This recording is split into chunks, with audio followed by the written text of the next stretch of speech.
Thank you very much, Fred, for your very kind introduction. We were delighted, as you mentioned, we were delighted that you were in Canada a couple of weeks ago, and I'm even more delighted to be here today. Like others, I've joined Peterson events several times during my tenure here in Washington, D.C., the 12 years I was here in Washington, D.C., and I'm really even more honored, to have been invited as a discussant today. And of course, like you, we at CEG do look forward to further nurturing our relationship with you and your colleagues. So turning to the topic we have before us today, clearly this is a topic very close to my cores, but also very close to my heart, given that I come from a southern European country. And therefore, in discussing the remarks from the panelists, I just want to sort of underscore a couple of aspects that resonated in some of the remarks. Harold actually opened up his introductory remarks saying markets are calm, yet there are big problems. And Nicholas, who has usually very balanced views, I think, he pointed to the potential for further volatility, for an escalation of volatility next year. So I just tried to do some basic simulations in terms of the debt trajectory of the Italian debt. And again, there is a commentary at the reception where essentially these graphs are explained more in detail. But what I would like to attract your attention on is that the trajectory of the Italian debt is very much dependent on the assumptions you make. Assumptions you make on the GDP growth rate, of course. I would invite you to focus on the zero growth trajectory. Just for your information, last year the Italian economy contracted by 2.4%, this year by 1.8%, says the IMF. So in our estimation, we projected zero rate of growth just to estimate the impact on the debt dynamics. And this is done assuming that the primary balance is in line with the historical average. Actually, in the current government documents, in the current IMF projections, this is not really the case. Italy is running one of the highest primary balances in the Eurozone. By 2018, its primary balance is projected to reach 5.6%. So these are slightly more conservative estimates, as I said, just in case the political support, the sort of social support around these very tight fiscal policies might erode, especially in the case of a lagging growth or even a zero growth scenario. And I was also impressed by something that, if you look at the ratings of the Italian sovereign bonds, you see that Italy, if you look at the S&P table, you see that Italy entered the crisis essentially with an upper end, upper A benchmark on the S&P scale.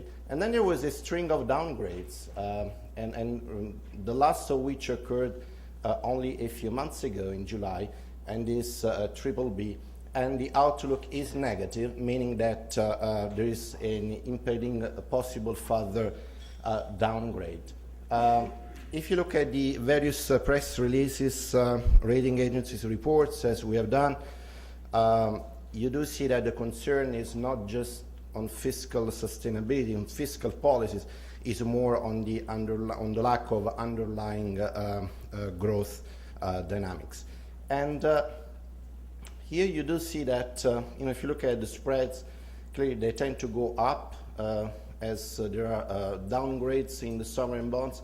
However, starting from last summer, clearly these spreads have been on a downward trajectory, mainly because for various reasons. I think the main one is the do whatever it takes speech by President Draghi, last summer.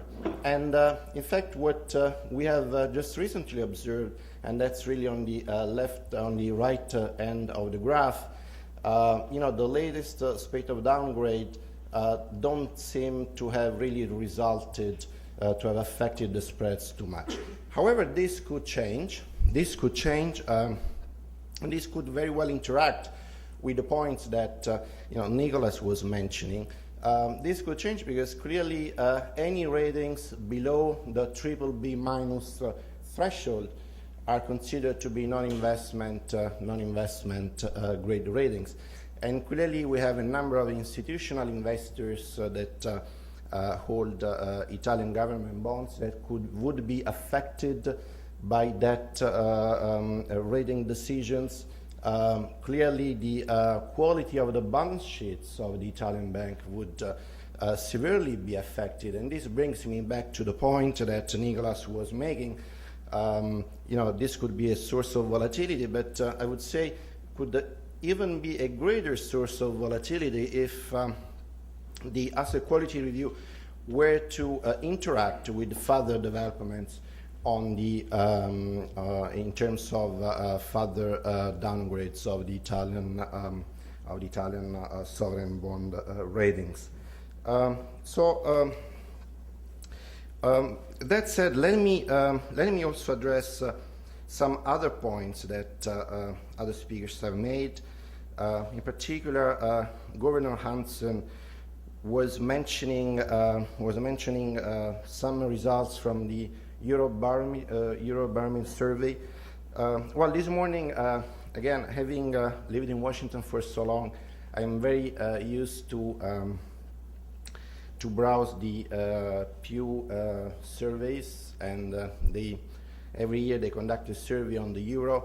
Well, what I found out is that only in 2012, only 30% of Italians thought that the euro was a good thing. Again, if when they were asked other questions whether the euro strengthened their economy, only 11% agreed with that.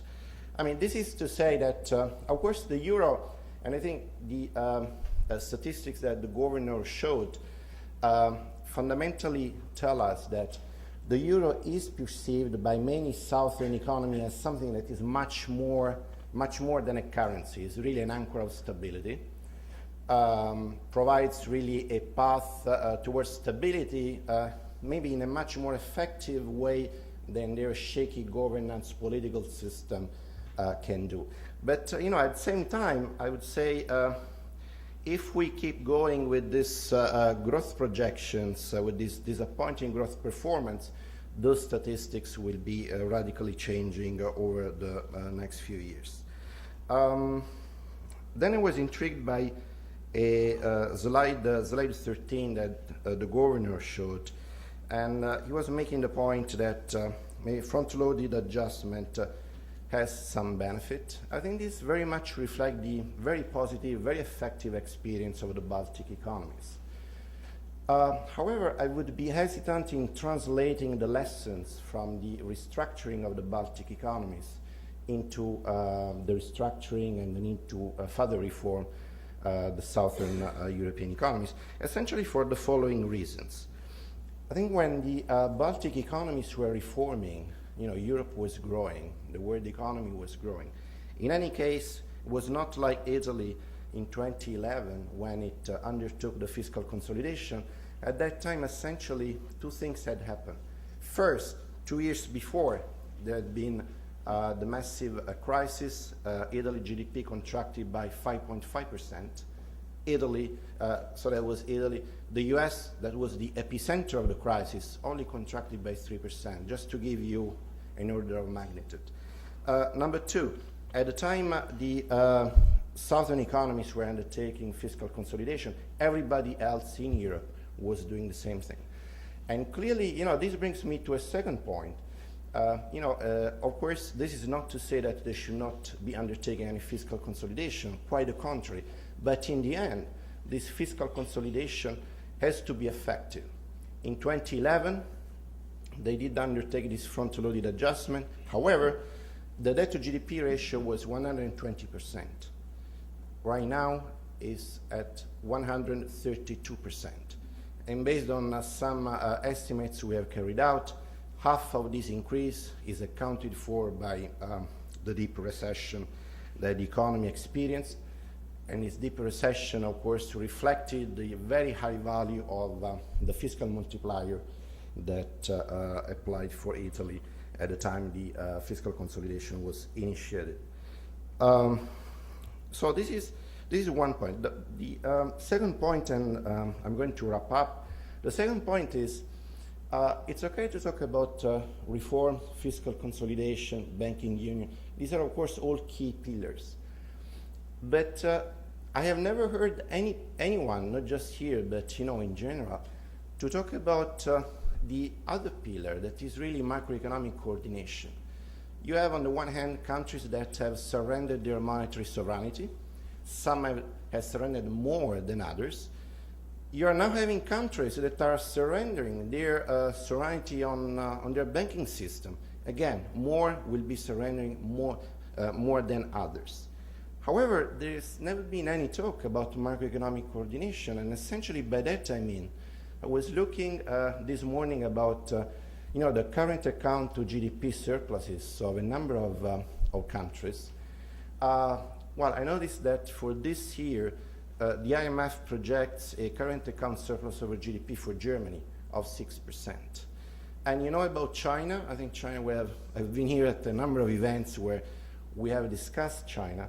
Well, China's current account over GDP ratio for this year is going to be 2.5%. So, this is not to say, and again, I want to emphasize that very clearly, this is not to say that the southern economies have to fiscally consolidate. Certainly Italy should be in the front runner for that. Yet what I notice is that this year the balance will be balanced in structural terms.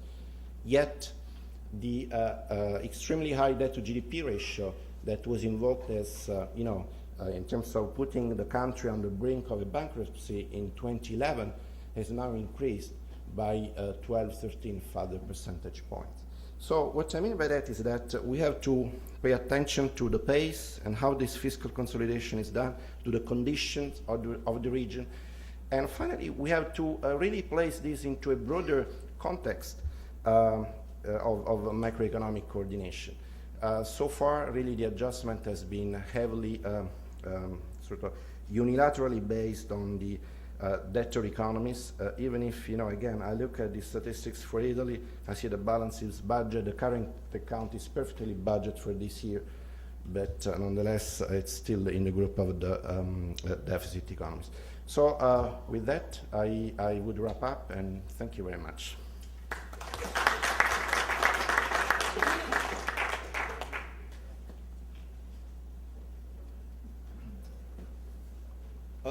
Thank you very much. Well, I'm not going to speak from a PowerPoint. I'll just offer a few comments on all of the three initial presenters.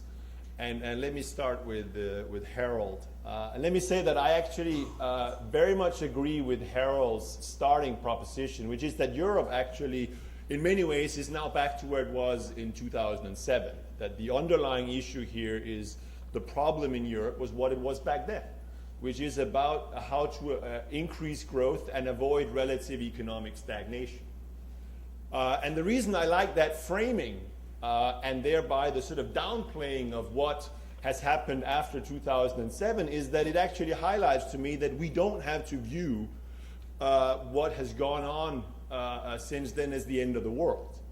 That this focus on the short-term Keynesian response functions and the impact of excessive austerity over the last couple of years relatively to the real problems of increasing Europe's growth potential, which is much older, is actually relatively low.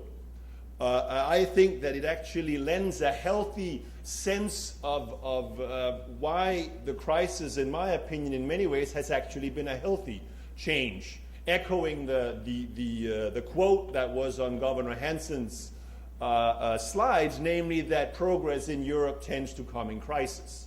Now, I can go into what the situation that we're in right now in Washington, D.C., and say that that seems to be playing out that way also here in Washington or here in the United States, that crises have a conducive way for political action.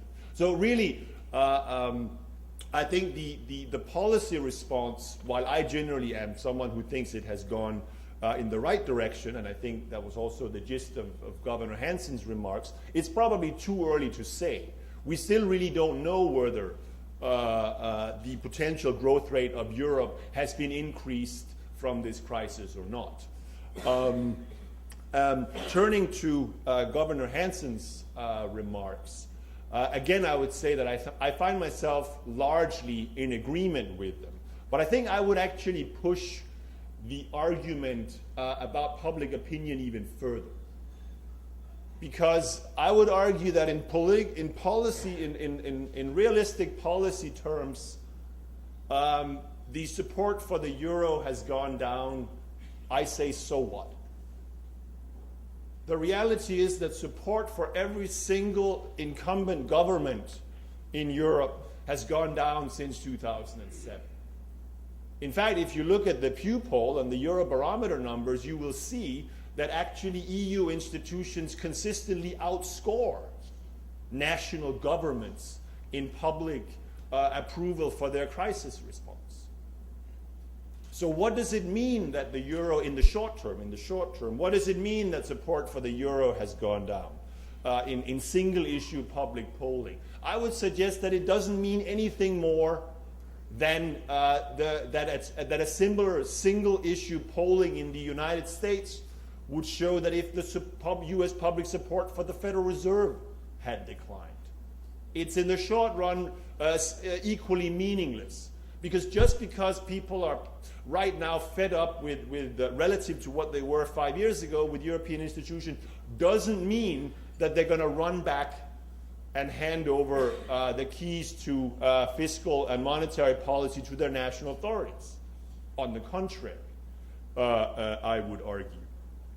And I think you see the same kind of polling if you look at who do European publics blame for the crisis.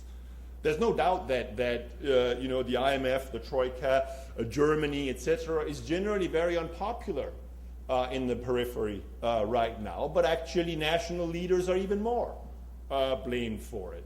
So I think we can largely dismiss in the short term these single-issue pollings. Also because they, in my opinion, reflect fundamentally that, and this is true for all single-issue polls, that electorates are schizophrenic.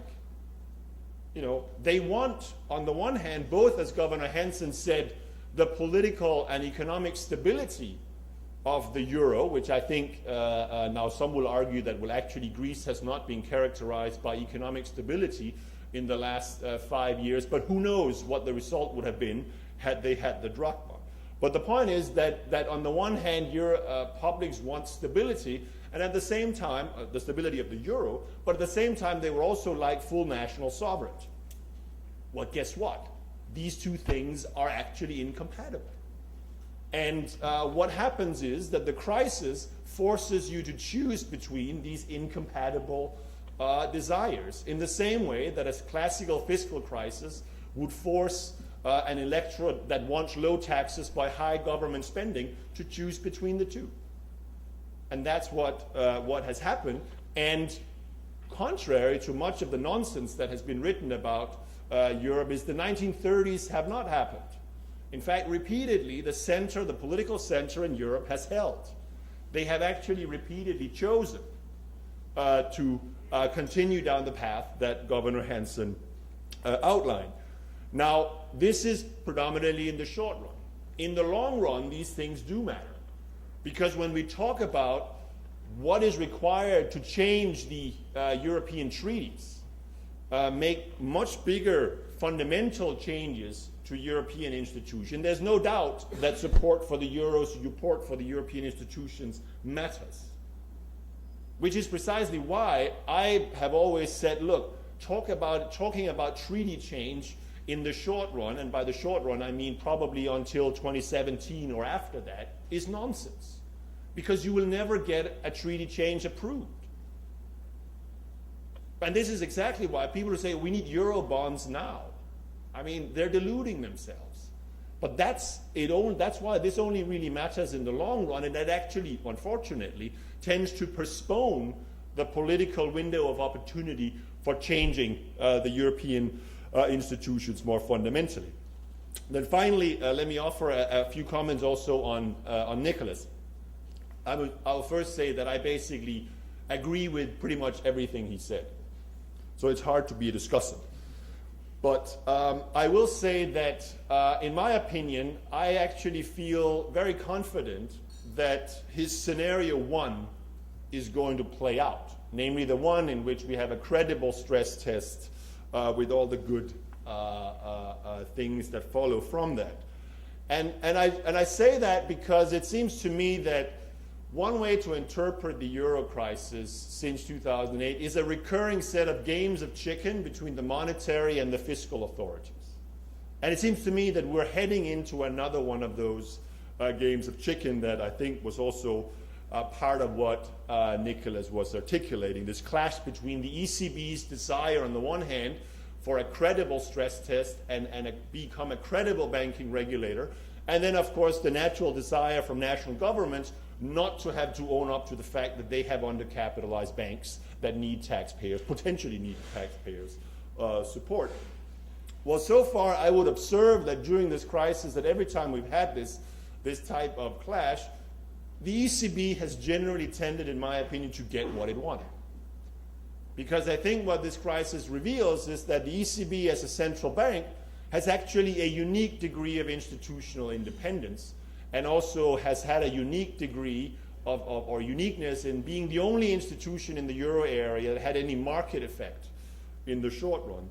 Well, just as it has arguably been a uniquely, or in some opinions say excessively independent central bank, well, it is also going to be a uniquely independent banking regulator, even if they have now agreed with the European the European Parliament for additional degrees of oversight, etc.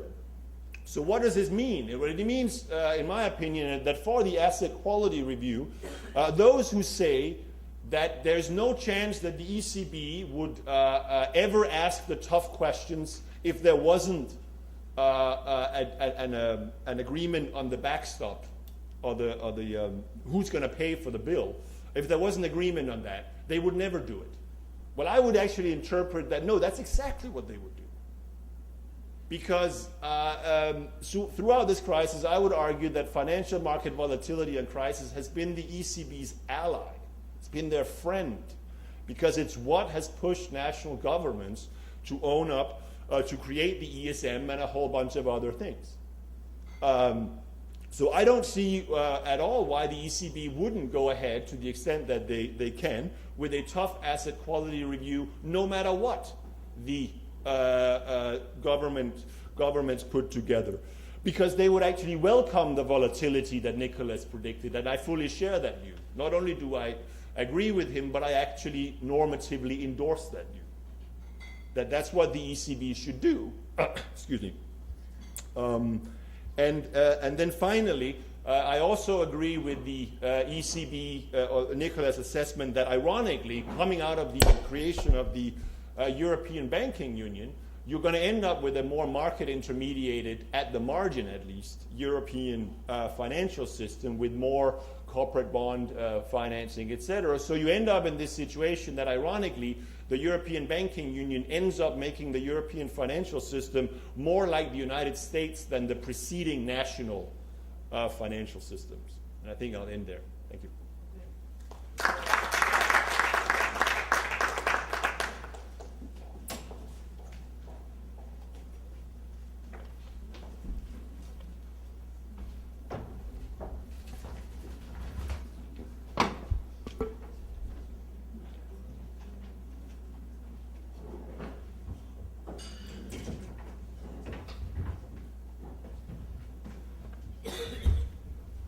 Okay, we have an enormous amount of material on the table. I won't have any introductory comments or questions on my own. We've got about 15 minutes, so let's see who would like to ask questions, make comments, offer alternative views, and get the ball rolling. Floor is open. And please introduce yourself. We've got a traveling mic here, a standing mic in the back. Please introduce yourself and then fire away. Don't be so bashful. Yes.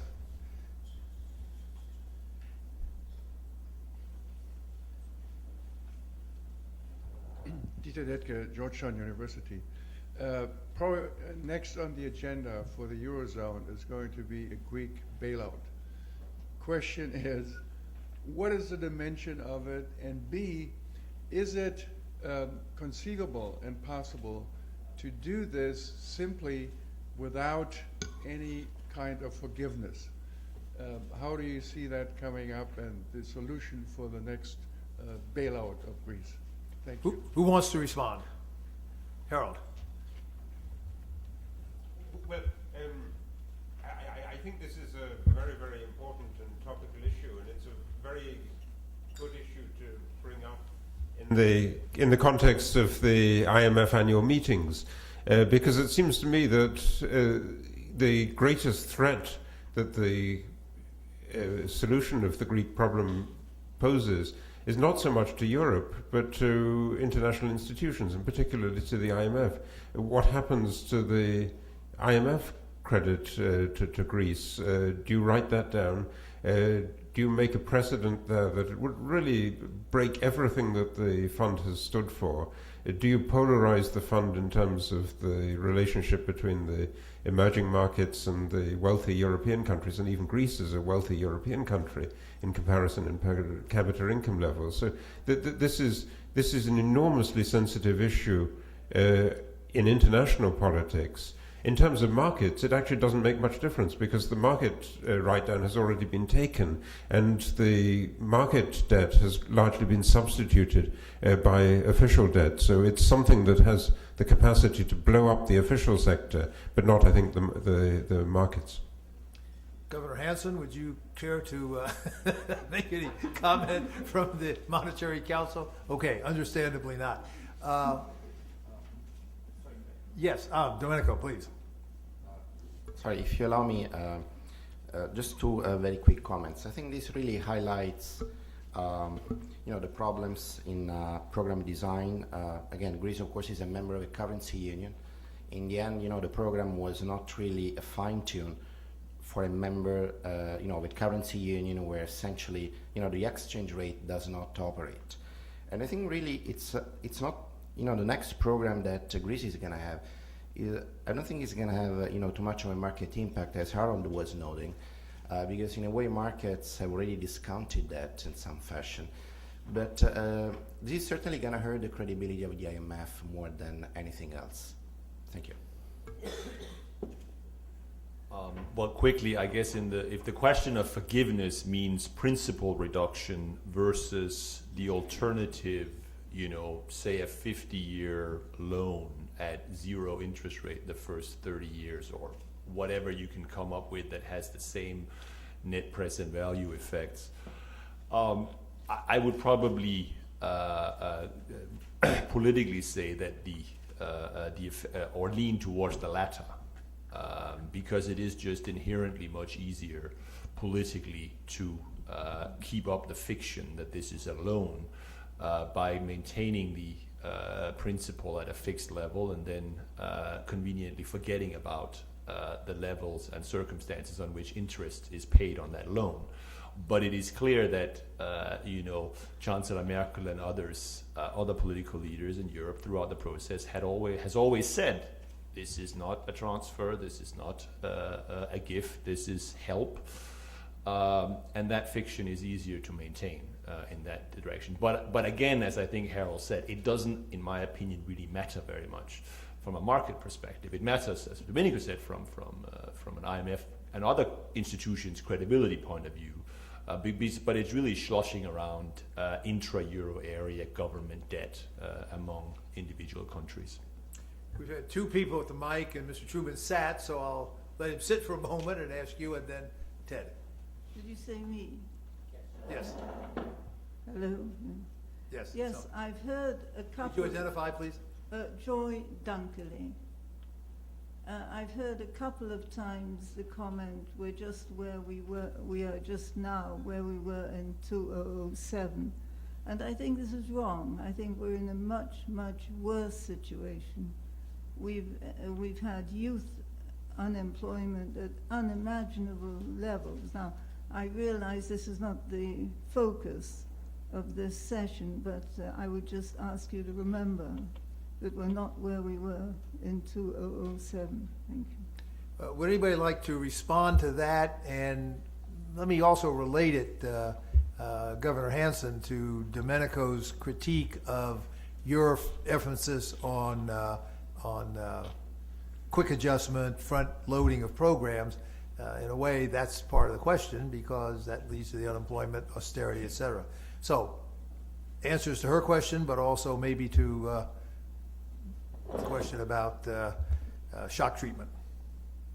Okay, thank you. No, I think as far as where we are exactly, I mean, this can be measured indicator by indicator, and I think certainly in some areas we're still, employment is a lagging indicator, and we're certainly not at the same levels as we were at pre-crisis, and we probably wouldn't expect us to be there either. But I think one area where we've come quite far is is building up the resilience and the whole governance of the euro area. And when we see now political crises breaking out that would have probably looked rather scary a few years ago, and you would have thought that this could start some kind of a contagion effect, that these seem to be relatively well contained now and don't ripple through the system. So we seem to be, I think the system as a whole seems to be quite a bit more resilient, and maybe we do have more fiscal space. The banks are a bit better capitalized and so on. And I think this whole issue of building up resilience in the end is having less borrowed funds and more equity throughout the system, and all the issues that were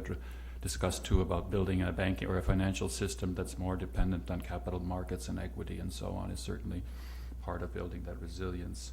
On the issue of the Baltic experience, I think I'm one of the first who would say you shouldn't take these as kind of cookie cutter approaches and say one should do exactly the same way. I just think there are some, and certainly small economies versus large economies, everything is a bit different, and political economy is also, of course, different country by country. But I do think this issue of the speed is probably a bit more general, and I think it's an issue of, if you have an adjustment process, you either finance it or you adjust. And probably the Baltic experience, I think, as Anders Osland has pointed out too, there was almost no financing, so you were forced maybe to do even excessive amounts of adjustment. So probably in an ideal world we would have had a bit more financing and a bit more cushioning. But to see the opposite extreme when you have already a starting point with high public debt, with a problem of over leveraging in households and enterprises, and 5 years later be still in a situation where the public debt is even higher, where the private leveraging is in fact increased rather than decreased, that still means that I think those problems won't go away, and it means that these issues are hanging over your head for a long period of time and in fact contributing to this subdued growth outlook. And I think this Baltic experience would say if you get it done quickly, if you actually have meaningful deleveraging and meaningful buildup of new bank capital, you can get growing more quickly. And I think some of the U.S. experience with the banking system too in that sense is encouraging. Okay, Nicola and Harold. Yeah, I understood we're back to 2007 in a limited sense. That was an emphasis on the structural rigidities and structural weaknesses, and I would agree on this. I think, again, we're faced, as we were in 2007, with a lack of corporate growth, of competition, excessive corporatism, and inefficient states in many member states. So if you see it that way, I think this core problem, which is what I've described as one of the four key threads of the crisis, indeed has come full circle or hasn't changed much. I would add that banking fragility is still with us, hasn't been resolved in 6 years. Deleveraging hasn't really started to happen in the banking system, as the governor just said. So from this narrow banking perspective, we're also, in a way, still in 2007. Nevertheless, I think one can only agree with you on the dramatic effects of the crisis on many European households. That's obvious. This has political consequences. As Jacob mentioned, we're not in the 1930s, but we are in uncharted political territory in a different way. And frankly, from an institutional perspective, the crisis is transformational for the EU. I think one issue that doesn't get enough attention is the issue of the UK and what it means for the EU to have the prospect of the UK leaving the Union, which is becoming a very concrete prospect, unfortunately. I think, unfortunately, both for the UK and for the rest of Europe. And this is clearly, in my view, a consequence of the crisis. Wouldn't have happened otherwise, even so the UK was already Eurosceptic in 2007. So I think the crisis is transformational. Banking union is transformational, it's structural. There are other developments that have happened since the beginning of the crisis that are structural and transformational. And from that perspective, in a larger sense, we have made a long way since 2007, for better or worse. Harold, and then Domenico. I'm very, very grateful for that comment. I think it's very, very important to have made that. Indeed, in many ways, the social fabric is much, much thinner and more volatile than it was in 2007, 2008, and the tragedy of the unemployment experience, and particularly of the youth unemployment experience, is just a terrible scar on the face of Europe. I started off this way because I was thinking of responding to the invitation to do a longer-term perspective view and to think of the growth potential. And it does seem to me then, in retrospect, that when we look back at what Europe was like on the eve of the crisis, there were actually problems that weren't very well measured in conventional terms. If you looked at Spain, for instance, Spain had a wonderful fiscal performance, and the employment situation in Spain looked good. But the tragedy of a lost generation of young people started before the crisis, because the dynamism of this fantastically overstated building boom it sucked young people away from education. So a whole generation didn't complete their schools, didn't go to university, because they wanted to work on the construction sites. And those, some of the people who are now paying the price in the crisis, I think the point was to suggest that there was something wrong before the crisis, even though it was concealed by some of the data that you look at when you look at a macroeconomy. Domenico? Yes, so I would like to take the thrust of Ms. Dunkerlin's question, and at CG we focus very much on the intersection between the global economy and global governance issues. And in trying to take the thrust of your question, I'm not going to comment on the trends in employment or anything like that, but I do want to stress that the crisis in Europe has really sort of created a landmark in terms of how integration in Europe is gonna work moving forward. And that is, usually we were, in the past we used to think that there would be a trade-off between integration and national sovereignty. In other words, you would give up your monetary sovereignty and then you would create a currency union. What we see with this crisis and the developments moving forward is that this trade-off is not working uniformly across the Eurozone, in the sense that there are some countries for which a further projection of their sovereignty is fully consistent with further integration. These countries get to shape the rules, have a primary leading role in shaping new integration initiatives. And then there are other countries that are essentially, a rule taker or, initiative takers. They don't have as much of a say, probably, because of their own fault. I'm not saying anything else, but they don't have as much of a say, or in any case, their own sovereignty does come at the cost of a trade-off vis-a-vis further integration. So, you might have that, again, the southern economies, will be giving up sovereignty on their banking systems. But what may come out, actually, is not the banking union that we thought, we would see.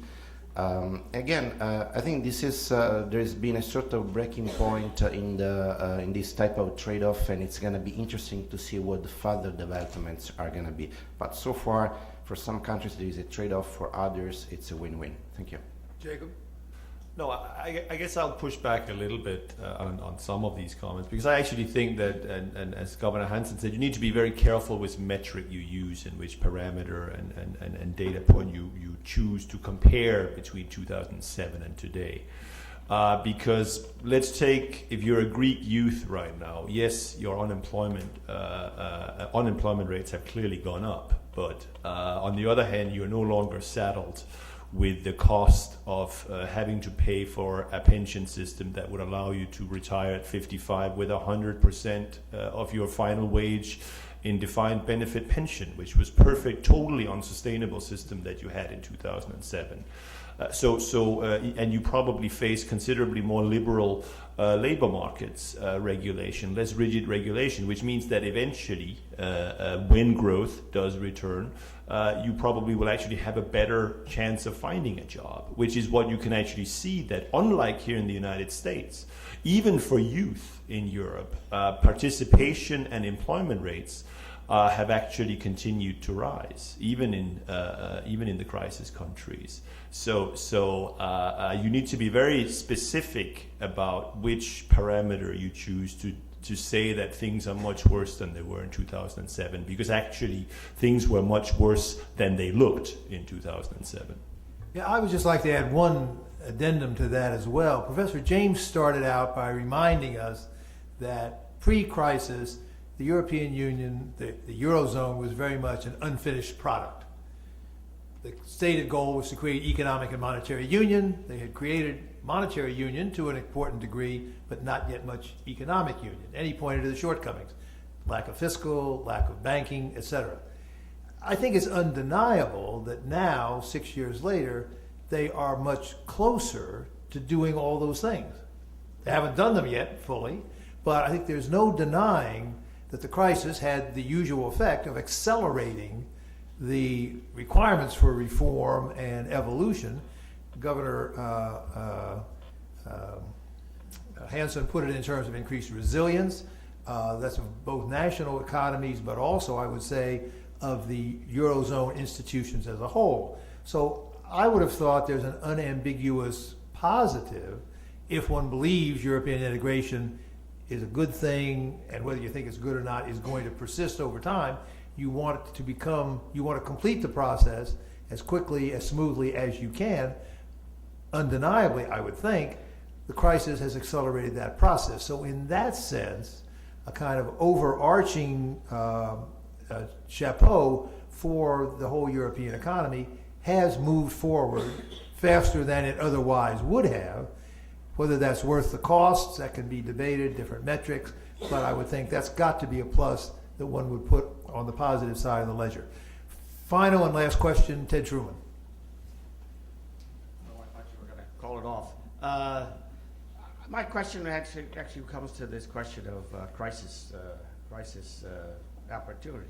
So if you take the proposition that the problem, as we were just discussing, the problem in 2007 was generating economic dynamism, right?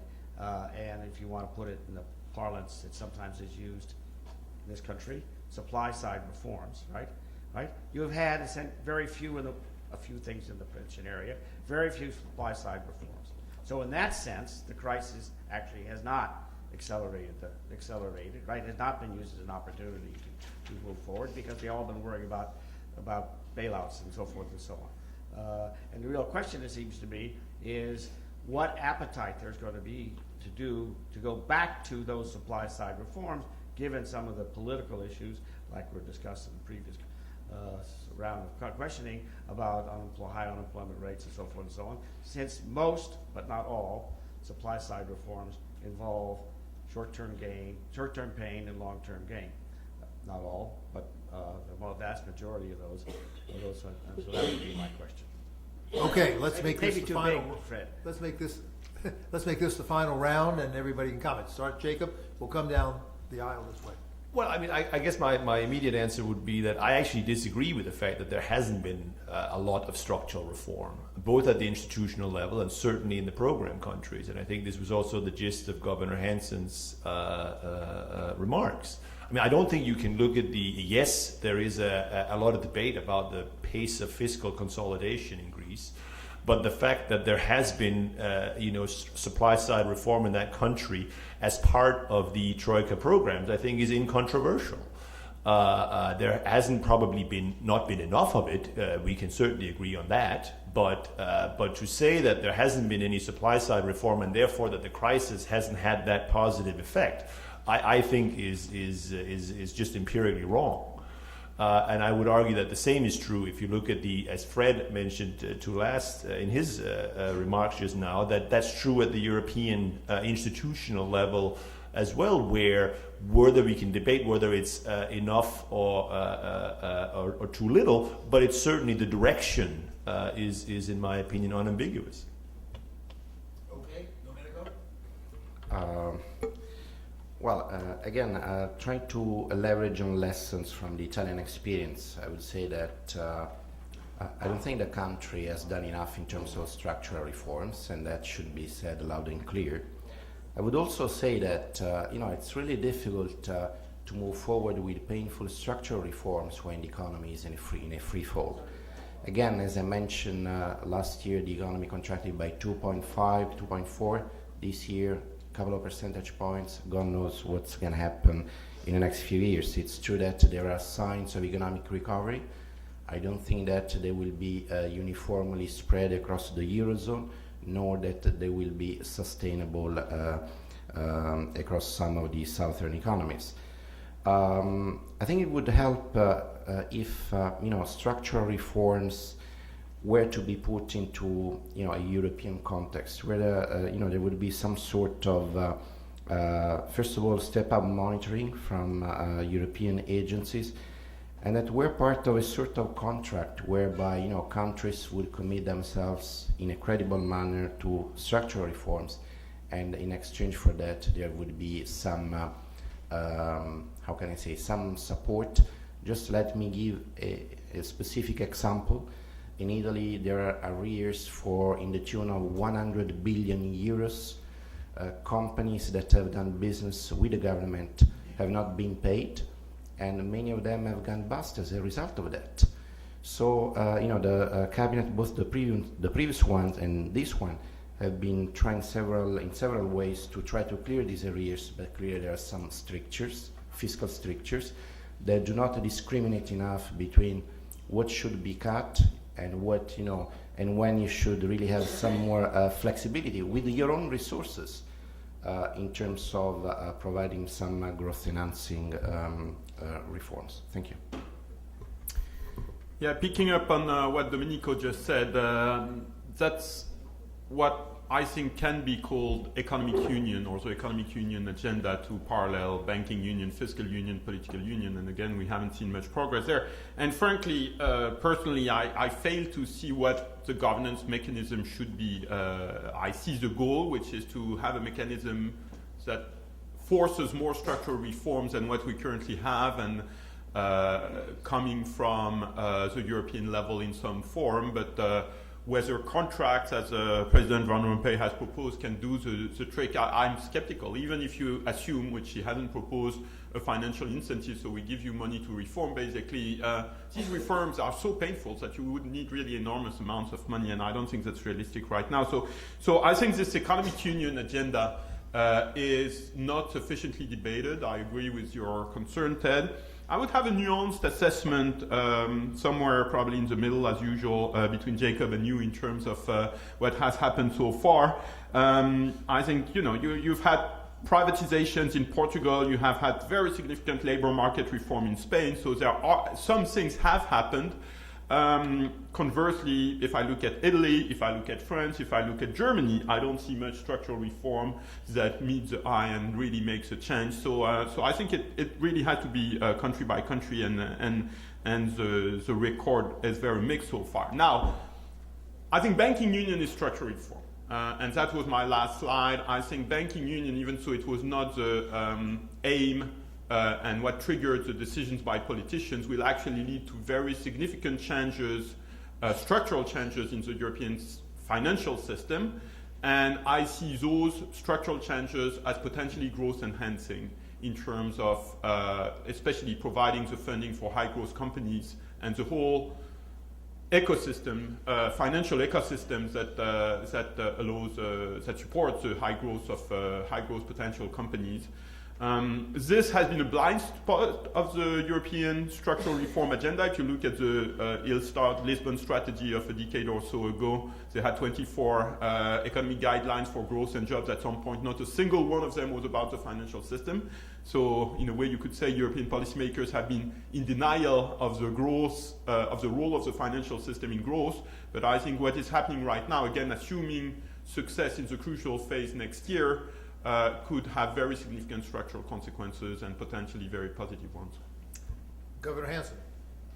Thank you. No, I don't follow all the details of how exactly all the structural reforms are going in all the different countries, but I do think some of them have already happened. I mean, it's a very broad concept. If you consider, for instance, factor reallocations that have from a starting point which was highly distorted, and you had in some countries you had these construction booms and all, like Professor James was saying, all the people that should have been somewhere else were all in the construction sector. We had the same thing in our country. If you've had a very high, too large a share in the public sector, and then you undertake these reforms under pressure, you start getting kind of a structure of the economy as a result of that pressure that's probably more balanced and in line with your comparative advantage. And although that probably creates some temporary transitional recession. The other area where I think you've seen progress is in the composition of fiscal spending, that if you have particular expenditure items that get surgically that probably need to be cut more and are cut through this process, that leaves you in a sense with a more healthy economy. Other reforms, I think some of them potentially are ones that don't require much trade-off, such as general improvements in the business environment, which don't induce a lot of factor reallocation, just reducing red tape and so on. So there's always this issue about whether the crisis is the thing that induces the reform, or whether now you can also argue the other way. Now that the crisis has receded, the kind of structural side of the narrative starts dominating a bit more, and people realize that, particularly when we look at the debt dynamics numbers, that's really where you're going to have to work to getting your potential growth rate up from 0 to 1% is already a huge achievement. Harold, last word.